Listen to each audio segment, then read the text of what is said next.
So, habang nakabuka yung bunganga ko dun sa clinic, in-explain sa akin ito, syempre, habang nag-explain sa doc, nag-iisip na din ako kung saan ba ako mas makakamura o mapapamahal ako. So, yung in-explain niya na sa akin is fixed bridge na lang. Kaya lang 4 ang ilalagay niya. So, pricey din yung isang ngipin sa times 4. So, medyo mahal.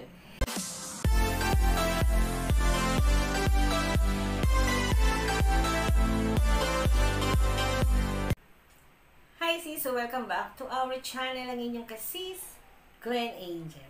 For today's video mga kasis, so ayan. So, dun sa una nating video, na nagpa-schedule ako sa aking dentist na i-remove yung aking brace, at saka ipapacheck ko na rin din yung aking ngipin. Kasi nga merong parang sumasakit. And then, ito na yung part 2 ng aking check-up sa dentist ko. Kung makapansin nyo, wala na dyan yung brace sa ibabaw. Ayan. Tinanggal na po siya. Ang naiwan po yung sa baba, yung sa lower part.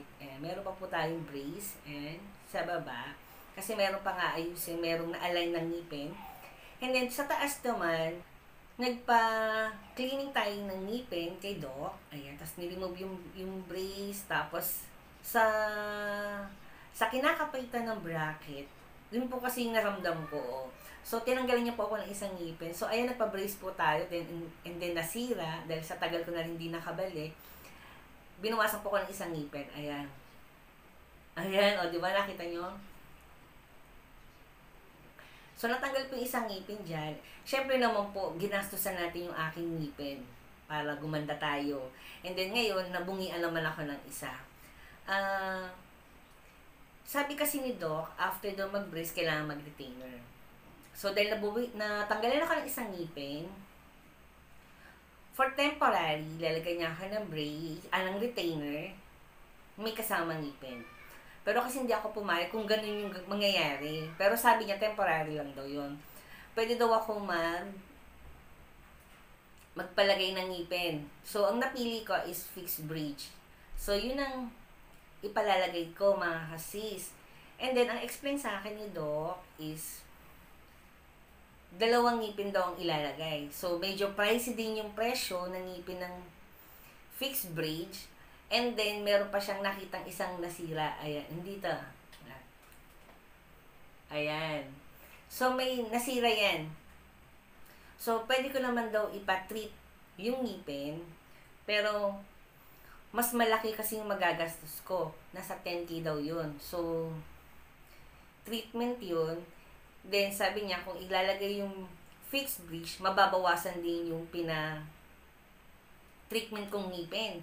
So, parang may-useless din. Oo. So, ang tanong ko kay Doc is, sa inyo po, sa palagay niyo, anong mas okay? If i-treatment pa natin yung ngipin ko?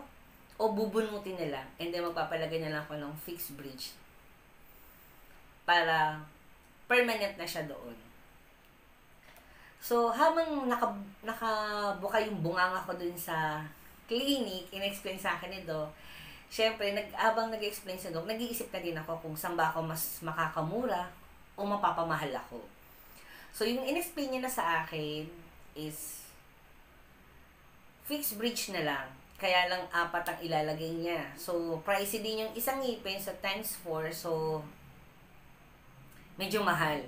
And then, nag-start na kasi kami ni Doc. Tinanggal niya ng isang ngipin. And then, nag-cleaning na kami. Then, babalik ako this coming week para dun sa second cleaning. Kasi nga, namagada yung gums ko. And then, so, hindi niya masyadong malinis dahil dumudugo siya. So, babalik ako doon para sa second cleaning. And then, half lang naman yung binayaran ko that time. And then, plus, bubunutan uli ako ng ngipin. Magkatabi na siya. So, itatago natin yung aking natanggalan ng ngipin pag gumingiti po tayo, pag gano'n na lang tayo mga kasis. Kasi dito sa kabilang side, nakakaya. Mababawasan ako ng 2 ngipin. Pero ang sabi ko kay Doc, yung lahat ba dito ng ngipin ko ay may sira? Walang sira. So, okay siya. Wala tayong problema dito sa kabilang side. Pero dito sa may lower part ng ngipin ko, kung meron bang nasira dyan, Sa ngayon, wala. Kasi nakadikit pa yung brace. Pero, i-check nyo pa rin yan kung may nasira dun sa lower part teeth ko. Gumagastos na uli ako sa ngipin ko kasi from 3,500, binayaran ko sa kanya nung nag-visit ako is 1,500 plus ngayon 2,000 kasama na yung bunot at saka yung cleaning uli. Bali, half lang naman kasi binayaran ko dun sa cleaning. So, sa susunod na linggo, yun yung full payment.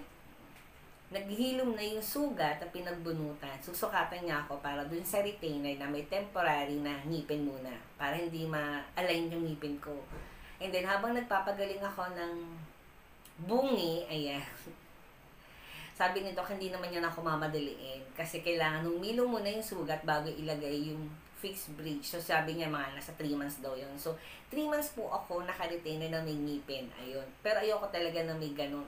Pero sabi ni Doc, after 3 months at humilom na yung sugat, tsaka kita susukatan para maikabit natin yung ngipin. And, so, ito naman yung other question ko kay Doc.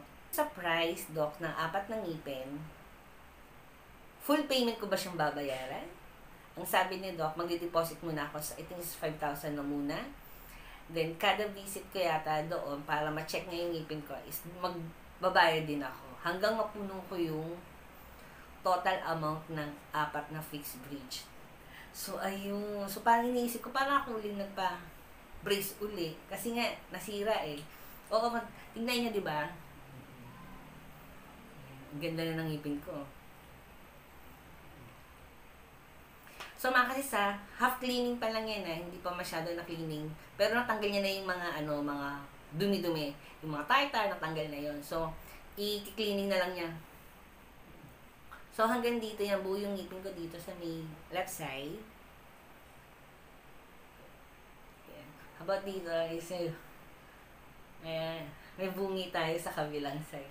So, yun lang mga kasis, in-update ko lang kayo sa akin dentist. Ayan. So, meron pa tong party kasi babalik pa tayo kay Doc dahil papakita ko ulit sa inyo yung pangalawang bunot na naman ang magaganap. Pero una sa lahat, ayoko talagang may bunot. Ayoko talagang may masirang ngipin o mabunutan ako ng ngipin kasi ayoko may space yung